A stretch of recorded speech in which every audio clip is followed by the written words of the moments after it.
ইন্নাল হামদালিল্লাহ নাহমাদুহু ওয়া নাস্তাঈনুহু ওয়া নাস্তাগফিরুহু ওয়া নাউযু বিল্লাহি মিন শুরুরি আনফুসিনা ওয়া মিন সাইয়্যাতি আমালিনা মান ইয়াহদিল্লাহু ফালা মুদিল্লা লাহু ওয়া মান ইউদ্লিল ফালা হাদিয়া লাহু আশহাদু আল লা ইলাহা ইল্লাল্লাহু ওয়াহদাহু লা শারীকা লাহু ওয়া আশহাদু আন্না মুহাম্মাদান আবদুহু ওয়া রাসূলুহু আম্মা বা'দ ফাইন্না খায়রুল হাদিস কিতাবুল্লাহ ওয়া খায়রুল হাদি হাদি মুহাম্মদ সাল্লাল্লাহু আলাইহি ওয়াসাল্লাম ওয়াশাররিল উমুরি মুহতাসাতুহা ওয়া কুল্লু মুহতাসাতিন বিদআহ ওয়া কুল্লু বিদআতিন দালালাহ ওয়া কুল্লু দালালাতিন ফিন-নার। আউযু বিল্লাহিস সামিউল আলিম মিনাশ শাইতানির রাজিম।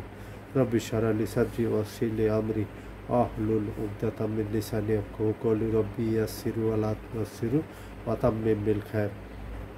আমরা গত পর্বে আল্লাহ পাক গত বিতে আমরা এ বি সি, এবার সি শুরু করছি। বিতে আমরা আল্লাহ পাক আমাদের কেন সৃষ্টি করেছেন তার ইবাদত করার জন্য এ বিষয়ে সংক্ষিপ্ত আলোচনা করেছি। সুতরাং সূরা আনামের আউযু বিল্লাহি মিনাশ শাইতানির রাজিম বিসমিল্লাহির রহমানির রহিম সূরা আনামে আল্লাহ পাক বলছেন, যদি ফেরেশতা নাজিল করি, মৃত জীবিত হয়ে যদি তাদের সামনে কথা বলে তবুও তারা ঈমান আনবে না। ওই যে আমরা এর আগের যে আয়াতটা পড়েছি সেই আয়াতের প্রেক্ষিতে আল্লাহ পাক বলছে যে এরা ঈমান আনবে না। সূরা আহজাবে কিন্তু আল্লাহ পাক ওই কথাই বলেছেন যে সে ঈমান আনবে না। আর এই বিষয়টাই কিন্তু খুবই কঠিন একটা বিষয়। আর ইহুদি নাসারা কিন্তু তাদের উপরে যে কিতাব নাজিল হয়েছিল তারা কিন্তু জানতো যে মুহাম্মদ সাল্লাল্লাহু আলাইহি ওয়াসাল্লাম হক, এবং তারা এমনভাবে জানতো যেমন তাদের সন্তানদের চেনে। এবং সূরা ইউসুফে, সূরা জুমার, সূরা আনাম যে এই নবী তুমি কে বলে দাও যে আল্লাহর নাফরমানি বড় দিনের আযাব আমাকেও গ্রেফতার করবে। অর্থাৎ আম্বিয়ারা কিন্তু আম্বিয়া হলো বলেই যে তাদের 7 ফুট মাপ যা ইচ্ছে তাই, তা কিন্তু না। কারণ তারাও যদি শিরিক করে, তারাও যদি কুফরি করে, তারাও যদি আল্লাহর বিরুদ্ধে আচরণ করে, বিরুদ্ধে চলে যায়, ভুল কথা মানুষের কাছে উপস্থাপন করে, তাহলে কিন্তু তাদেরও কিন্তু বড় দিনের আযাব। সুতরাং আম্বিয়াদের যদি কোনো ছাড় না দেওয়া হয় তাহলে আমাদের তো প্রশ্নই আসে না। সুতরাং আল্লাহ পাক আমরা বলে থাকি যে রাসূল সাল্লাল্লাহু আলাইহি সাল্লামের বিরুদ্ধে পক্ষে দরুদ পাঠ করি, তারপর বিভিন্ন রকমের যে আল্লাহ সবাইকে ভালোবাসে, মায়ের চেয়ে বেশি ভালোবাসে, এইসব ওইসব। মা কখনো সন্তানকে আগুনের ভিতর নিক্ষেপ করে না। আল্লাহ পাক তার বান্দাকে আগুনেও নিক্ষেপ করতে সক্ষম এবং করবেন। আল্লাহ আজিনা মিনান নার। যে আমার অলিদের সাথে শত্রুতা করে তার সাথে যুদ্ধ। এখন অলি কারা? অলি কিন্তু তাদেরকে বলা হয় যারা আল্লাহ পাকের, আল্লাহ রসুলের এবং আম্বিয়াদের সবার কিন্তু একই ডিউটি ছিল, একই রকম। বিভিন্ন আম্বিয়াকে খণ্ড অংশ দেওয়া হয়েছে, কমপ্লিট কিন্তু দিন এটা ইসলাম কিন্তু। এবং কোরআন পড়ে যদি কোরআনের ভিতরে সাথে যা আছে তার সাথে যদি তওরাতে মিলে যায় অতটুকুই তওরাত সঠিক, যদি ইনজিলের সাথে যতটুকু মিলে যায় অতটুকুই ইনজিল সঠিক, বাকিগুলো ওরা নিজের হাতে লিখে দিয়েছে। যেহেতু কোরআন কিয়ামত পর্যন্ত আল্লাহ পাক নিজের দায়িত্বে রেখেছেন, সুতরাং এই কোরআনের ব্যাপারে কোনো সন্দেহ নেই। আর ফরজের মাধ্যমে আল্লাহ পাকের নৈকট্য লাভ করা, আমরা যেটা ওসিলা বলি আর কি, একটা উপলক্ষ আল্লাহ পাকের সান্নিধ্য। আমাদের কিন্তু মূল বিষয়টা হলো আল্লাহ পাকের সান্নিধ্য লাভ, আল্লাহ পাকের সন্তুষ্টি লাভ। আর সন্তুষ্টি লাভের জন্য কিছু ওসিলা দরকার, কিছু, যেমন কোরআন ওসিলা, হাদিস ওসিলা। কারণ রাসূল সাল্লাল্লাহু আলাইহি সাল্লাম তো এখন আমাদের সামনে নাই, আমরা তার কাছে কোনো কিছু পেশ করতে পারতাছি না। সুতরাং আমরা অবশ্যই কোরআন, কারণ কোরআনটা হলো রাসূল সাল্লাল্লাহু আলাইহি সাল্লামের, কোরআনের মুজাসসিমা হলো রাসূল সাল্লাল্লাহু আলাইহি সাল্লাম, এবং তিনি যে কোরআনের ব্যাখ্যা দিয়েছেন হাদিস রূপে, সেটি কিন্তু আমাদের জন্য ব্যাখ্যা স্বরূপ। সুতরাং ফরজ এর মাধ্যমে এবং রাসূল সাল্লাল্লাহু আলাইহি সাল্লামের সান্নিধ্যে লাভ করতে সক্ষম হতে পারে। আর যদি সে শত্রুর হাত থেকে সুরক্ষা চায় তাহলে পারে তাকে আউযুবিল্লাহি মিনাশ শাইতানির রাজিম বলতে হবে। সুতরাং এটা আমাদের কিছুতেই ইতস্তত বোধ করা যাবে না যে আমরা কেন বারবার আউযুবিল্লাহি মিনাশ শাইতানির রাজিম বলবো। কারণ আমার বান্দার আর আল্লাহর যে ওলিদের ব্যাপারে এটা কিন্তু আল্লাহ পাকের কিছু দুঃখের কথা আছে, মানে কষ্টের কথা বলছে যে আল্লাহর ওলিরা আমাকে পছন্দ করে, আমি আল্লাহর ওলিদের পছন্দ করি, কিন্তু এক জায়গায় আমার কষ্ট লাগে যখন আল্লাহর ওলিদের জান কবজ করা হয়, যখন তাদের মৌত আসে, তাদের মালিকাল মৌত যখন তাদের, যদিও তারা জানে যে আমার সাথে তার সাক্ষাতের সুযোগ হয়েছে এবং আমার নিয়ামত ভোগ করার সুযোগ হয়েছে, যেমন সূরা বাকারার 255 নম্বর আয়াতে আয়াতুল কুরসিতে যে পাঠ করবে তার মৃত্যু, সে জান্নাতি, শর্ত হলো মৃত্যু। সুতরাং তার যখন মৃত্যু ঘটানো হয় তখন আমার কষ্ট লাগে, কারণ সে মৃত্যু কামনা করে না, মৃত্যু চায় না, আসলে মৃত্যু পছন্দ করে না। যে যত বড়ই ওলি হোক, যত কিছু, মুসা আলাইহিস সালামের ব্যাপারে আমরা জানি যে যখন মুসা আলাইহিস সালাম আল্লাহর সাথে কথা বলতো, আল্লাহর সাথে সাক্ষাৎ করার সুযোগ এসেছে, আল্লাহ পাকের নিয়ামত ভোগ করার সুযোগ এসেছে, সেই সময়ও কিন্তু মালিকাল মউতকে এক থাপ্পড় দিয়ে তার চোখের মণি বের করে ফেলেছে। সুতরাং এই যে বিষয়গুলো, মৃত্যু পছন্দ করে না আমার বান্দা, আল্লাহ পাক কিন্তু এই ধরনের ইনস্টিংক্ট দিয়েই কিন্তু আল্লাহ পাক আমাদের সৃষ্টি করেছেন যে মৃত্যু পছন্দ করে না, যদিও আখিরাত এর চেয়ে উত্তম। আখিরাতু খায়রুল আবকা, মানে আখিরাতটা হলো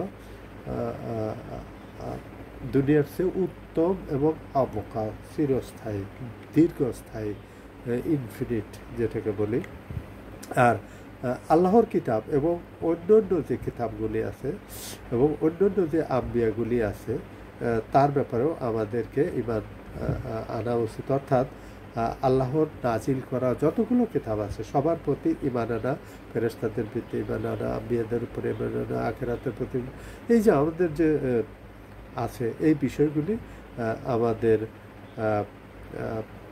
অবশ্যই পড়া উচিত এবং এখান থেকে ইলম হাসিল করা উচিত। কিন্তু আমাদের বিভিন্ন রকমের মাতনবী শরীফ, তারপর কাশফুল মাযুব, তারপর আমরা জানি তাজকিরাতুল আউলিয়া, মুহান্নাদ মুফান্নাদ, হোসাবুল হারবেন, যে আমাদের যে ফিকির যে কিতাবগুলি আছে, আরও অনেকগুলি আছে, ওই যে যাই হোক বাহারে শরিয়া, কত রকমের কিতাব আছে, তারপর ফাতাওয়া রাজিবিয়া, এই যে কিতাবগুলি, এই কিতাবের ভিতরে যদি কোরআন হাদিসের সাথে মিল থাকে তাহলে ঠিক আছে, আর যদি মিল না থাকে তাহলে সেটা ঠিক নেই। কারণ আমাদের মেইন বুক হলো কোরআন এবং রেফারেন্স বুক হলো হাদিস, এর বাইরে আমাদের যাওয়ার কোনো উপায় নেই। অন্যান্য কিতাব পড়ার আগে আমাদেরকে অবশ্যই এই আল্লাহ এবং আল্লাহ রসুলের দিকে জানা এবং বোঝার প্রয়োজন আছে। সুতরাং হতে পারে যে তাদের এই কিতাবে কোনো কিছু লিখে চালিয়ে দিয়েছে, কিন্তু তার প্রিন্টিং তো এখনও চালু আছে এবং তাদের প্রশংসা, তারা কিন্তু এটা ডিফেন্সও করে এখন তারা।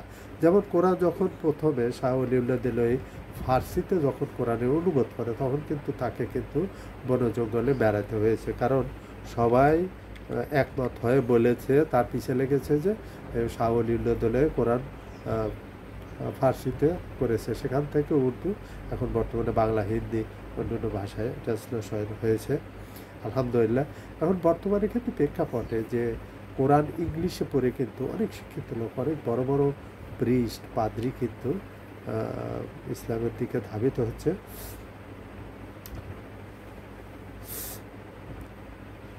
সুতরাং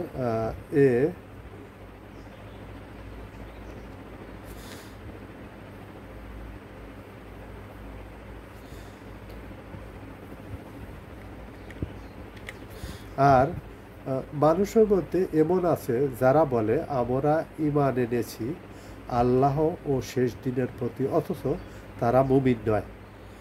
এটা কিন্তু মুনাফিকদের ব্যাপারে বলা হয়েছে এবং ইহুদি ওলামা ও তাদের অনুসারীদেরকে বলা হয়েছে। বর্তমানে আমাদের সমাজেও এরকম আছে, কারণ ইহুদিদের সাথে তাল মিলিয়ে নাসারাদের সাথে তাল মিলিয়েই কিন্তু আমরা চলছি এবং রাসূল সাল্লাল্লাহু আলাইহি ওয়াসাল্লামের প্রেডিকশনও কিন্তু তাই, যে তোমরাও তাদের পথে একবারে কদমের সাথে কদম মিলিয়ে চলবে।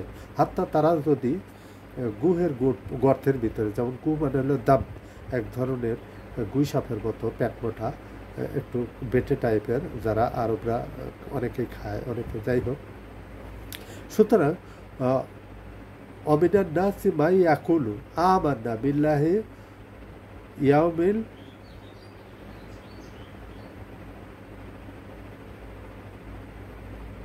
ইয়াউমিল আখিরে ওয়া মা হুম বিমুমিনিন।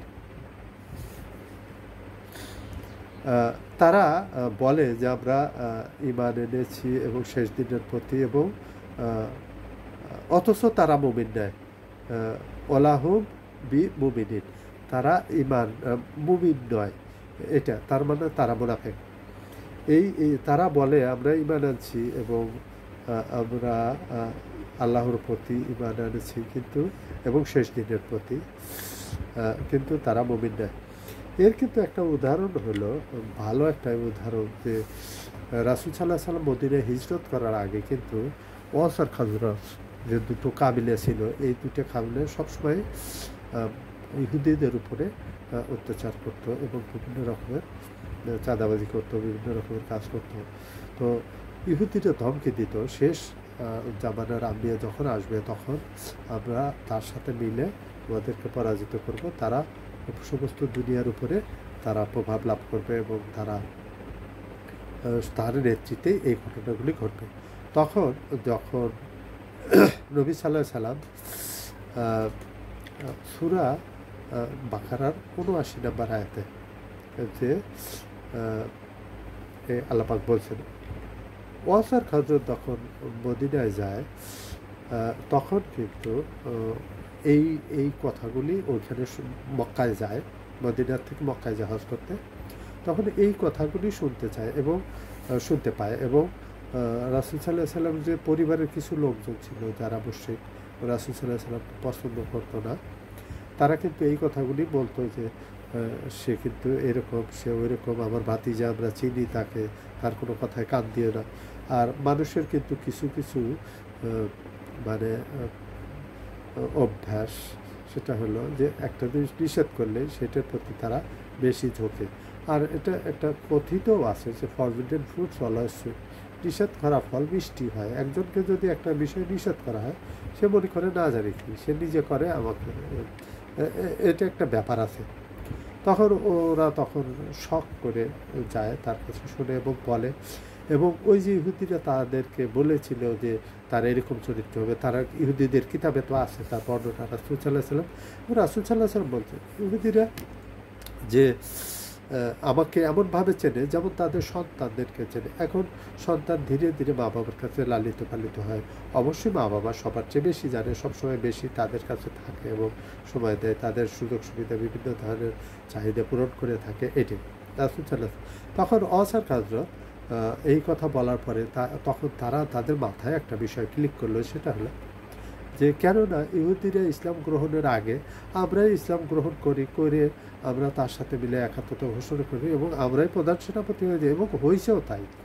অর্থাৎ সাদ ইবনে উবাইদা এবং সাদ ইবনে মুআয রাদিয়াল্লাহু আনহু, এনারা দুইজনই কিন্তু অর্থাৎ রাসূল সাল্লাল্লাহু আলাইহি সাল্লামের হিজরতের, কিন্তু কাফেররা জানতো না যে এরা ইসলাম গ্রহণ করছে, এবং রাসূল সাল্লাল্লাহু আলাইহি সাল্লাম যখন মদিনায় হিজরত করবেন তখন তারা তাদেরকে পুরা সাপোর্ট করবেন এবং তাকে একটা ভালো একটা পরিবেশ দেওয়ার জন্য চেষ্টা করবেন, এটা তারা বুঝতো না। যাই হোক, তারপরে অনেক ঘটনা ঘটেছে এবং বনু নাদির, বনু কুরাইজার আমরা ঘটনা জানি, বনু কাইনুকা। তো এখানে কিন্তু শিক্ষিত মূর্খ নয়, আল্লাহ পাক যাকে ইচ্ছে করেন তাকেই হেদায়েত দেন এবং সে রাহের চেষ্টা করে তাকেই কিন্তু দেন। যেহেতু ওয়াস আর খাজরাজ তারা চেষ্টা করছে এবং আল্লাহ পাক তাদেরকে দিয়ে দিয়েছেন হেদায়েত দিয়েছেন। এবং আল্লাহ পাকের কাছে কিন্তু ঈমান যেমন খুবই মূল্যবান একটা, এবং যাকে হেদায়েত দান করেন সেটাও কিন্তু আল্লাহ পাকের নিয়ামতের সর্বোচ্চ নিয়ামত কিন্তু এটা। আর হক গ্রহণ করা কিন্তু খুবই কঠিন ব্যাপার। আল হক মুর, হক কিন্তু তিতা লাগে, হক কথা তিতা লাগে। আর রাসূল সাল্লাল্লাহু আলাইহি সাল্লাম কিন্তু সমস্ত মানুষের জন্য একটা পার্থক্য, ফুরকান, এবং কোরআনটাও কিন্তু ফুরকান, কারণ হক আর বাতিলের মধ্যে পার্থক্য সৃষ্টি করে। সুতরাং এই যে ওয়াস আর খাজরাজের যে বিষয়টা ছিল, এবং এখানে আরেকটা নেগেটিভ চরিত্র ছিল, সেটা হলো আব্দুল্লাহ ইবনে উবাই। আব্দুল্লাহ ইবনে কিন্তু একটা নটোরিয়াস ক্যারেক্টার ছিল, এবং এই বিষয়টা কিন্তু হিজরতের পরে মদিনায় যখন রাসূল সাল্লাল্লাহু আলাইহি সাল্লাম আসলেন, তখন কিন্তু দেখতে পেলেন যে এইখানে যে পরিবেশ সেটা ভিন্ন রকমের। এবং এটা রাসূল সাল্লাল্লাহু আলাইহি সাল্লামকে যখন দেখলেন, তখন কিন্তু এই বিষয়টা কিন্তু খুবই কঠিন একটা অবস্থানে ছিল। এবং তাবুকের যুদ্ধের পরে কিন্তু রাসূল সাল্লাল্লাহু আলাইহি সাল্লামের ওফাতের কিছুদিন আগে এই লোকটা মারা যায়, এবং সে শেষ মুহূর্ত পর্যন্ত কিন্তু রাসূল সাল্লাল্লাহু আলাইহি সাল্লামের বিরোধিতা করে গেছে। এবং রাসূল সাল্লাল্লাহু আলাইহি সাল্লাম, একটা মানুষ আছে মানে তাকে বিশেষ মুহূর্তে ডিস্টার্ব করা, আর এই লোকটা রাসূল সাল্লাল্লাহু আলাইহি সাল্লামকে মেন্টালি ডিস্টার্ব করতো বিভিন্নভাবে, আকার ইঙ্গিতে, অ্যাঙ্গেলে, বিভিন্নভাবে রাসূল সাল্লাল্লাহু আলাইহি সাল্লামকে খুবই ডিস্টার্ব করতো এই লোকটা। এবং এদের ব্যাপারে আল্লাহ পাক বলছেন, ফি কুলুবিহিম মারাদা,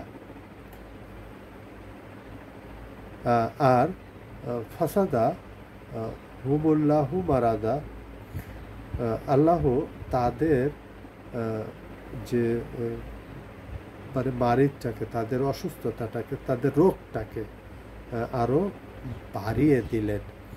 মানে তারা যেহেতু এই কাজই করতেছিল, আল্লাহ পাক তাদেরকে আরও বাড়িয়ে দিলেন যে তোরা কতটুকু সীমা লঙ্ঘন করতে পারিস। এবং আল্লাহ অবশ্যই তাদেরকে মাফ করে দেবেন, এবং তাদেরকে যারা এবং সত্যই কনভিক্টেড ঈমান আনে, এবং একটা সুন্দর একটা পরিচ্ছন্ন জীবন যাপন করে, এবং আল্লাহ রসুলের জন্য কাজ করে যায়। সুতরাং এদেরকে বলা হয়েছে তাকজিব, মানে কাজিব থেকে, কাজ্জাব থেকে তাকজিব শব্দটা অর্থ হলো, এটা হলো সত্য স্বীকার করার পরেও তারা এই কাজ করে গেছে। এবং আল্লাহ পাক কিন্তু এই ব্যাপারে, এবং তারা কিন্তু শিক্ষায় কম ছিল না। এবং আবু জেহেল যাকে বলা হয়, আবুল হাকাম, তার কিন্তু প্রচুর জ্ঞান ছিল, এবং প্রচুর তার বড় বড় ডিগ্রিও তার কাছে ফেল বেড়েছিল, কিন্তু কোনো লাভ হয় নাই। সুতরাং রাসূল সাল্লাল্লাহু আলাইহি সাল্লাম কিন্তু, এবং আল্লাহ সুবহানাহু ওয়া তাআলাও কিন্তু সূরা আরাফের 176 নম্বর আয়াতে কিন্তু আলেম ওলামাদেরকে বিভিন্ন নিকৃষ্ট জন্তুর সাথে তুলনা করা হয়েছে, বিশেষ করে কুকুরের সাথে তুলনা করে। সূরা আরাফ 176 নম্বর, এবং আর 3-4টা আয়াত পরে 179 নম্বর আয়াতে কিন্তু আমাদের ব্যাপারে বলা হয়েছে যে কিছু কিছু মানুষ আছে চতুষ্পদ জন্তুর মতো, এবং কিছু কিছু আছে তার চেয়েও অধম। এই যে মানুষের যে চরিত্রগুলি, এগুলি কেন হয়? শয়তান এমনভাবে তাদের উপরে প্রভাব বিস্তার করে যেখান থেকে তারা বেরোয় আসতে হবে, কারণ এরা খুব ভালো করেই জানে যে যে এটা সঠিক, এবং তারপরেও তারা অস্বীকার করে। এবং আল্লাহ পাক কিন্তু কারো মুখাপেক্ষী নয়। আল্লাহ পাক সমস্ত মানুষও যদি ইসলাম গ্রহণ করে অথবা জান্নাতে যায়, আল্লাহ পাকের কোনো সমস্যা নেই। এবং সবাই যদি কাফের হয়ে যায়, তবুও আল্লাহ পাকের কোনো সমস্যা নেই। আল্লাহ পাকের সাথে কারো কোনো আত্মীয়তা নেই। আল্লাহ পাকের যে সুন্নাত, সেটা কিন্তু আর যারা এই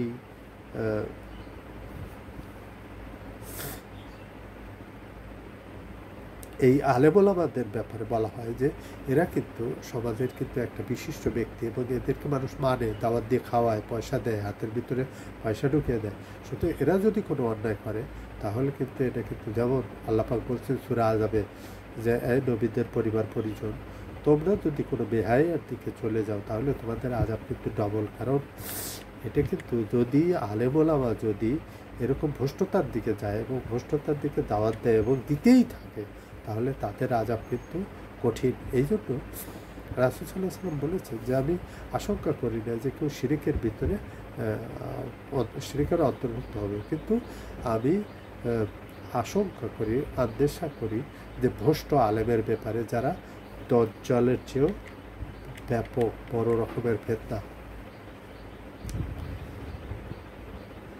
কারণ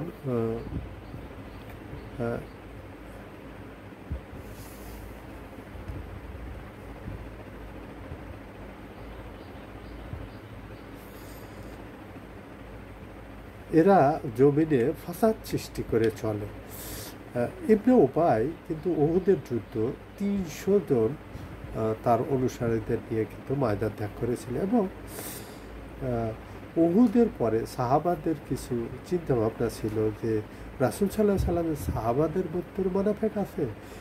আব্দুল্লাহ ইবনে উবাই এবং তার সাথে যে লোকগুলি ফেরত এসেছিল যুদ্ধের ময়দান ছেড়ে, তাদের ব্যাপারে এখন এখানে ব্যাপার আছে। একজন ইসলাম গ্রহণ করলো, মুরতাদ হয়ে গেল, আবার ইসলাম গ্রহণ করলো, মুরতাদ হয়ে গেল। এটা কিন্তু খেলা খেলি না, কিন্তু এটা একটা বিষয়। এখন একজন যে কোনো কারণেই হোক, যে কোনো পরিবেশের প্রেক্ষিতে মুরতাদ হয়ে গেছে, আবার যদি ইসলামে ফিরে আসে, এটা কিন্তু দোষের কিছু নয় এবং আল্লাহ পাক তাকে মাফ করে দেবে। এবং যদি কেউ শিরকি করেও যদি ফেরত আসে, আল্লাহ পাক কিন্তু তার সমস্ত গুনাহ মাফ করে দেন এবং সমস্ত গুনাহ নেকিতে পরিবর্তন করে দেন।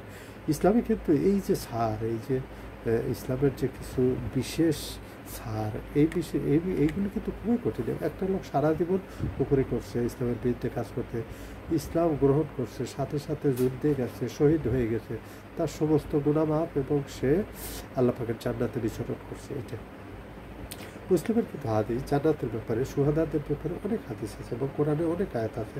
যেমন তাদেরকে সবুজ পাখির ভিতরে তারা জান্নাতে ঘুরে বেড়ায় এবং যেখানে বিচরণ করে। এই যে শুহাদাদের এবং জান্নাতের ব্যাপারে একটা বিষয় আমাদের না বললেই নয়, সেটা হলো যে জান্নাতে যখন নিয়ামত ভোগ করবে তখন কিন্তু সবাই চাইবে যে আমরা এখানেই থাকবো, এখানে একমাত্র শুহাদা ছাড়া। শুহাদা চাইবে যে আল্লাহ আমাদেরকে দুনিয়া পাঠাও, আমরা আবার শহীদ হই, আবার ফেরত আসি।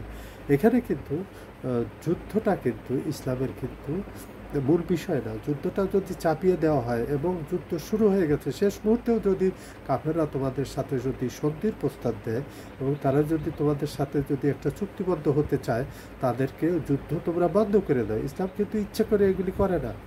যখন নিরাপয় হয় দেখা যায় এখন দেয়ালে পিঠ ঠেকে গেছে, তখনই কিন্তু তারা এই কাজগুলি করতে থাকে এবং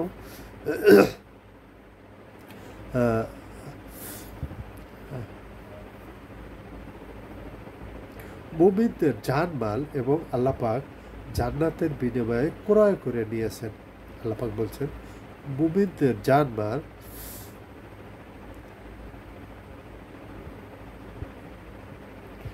আল্লাহ পাক জান্নাত দিয়েছেও আল্লাহ সুবহানাহু ওয়া তাআলা এবং তিনি দান করছেন এবং তিনি কিনে নিয়েছেন দান। আল্লাহ পাক কত মেহেরবান, কত রহমত তার। সুতরাং ওমা আলাইনা ইল্লাল বালাগ। জাযাকাল্লাহু খাইরান ওয়া আহসানুল জাযা।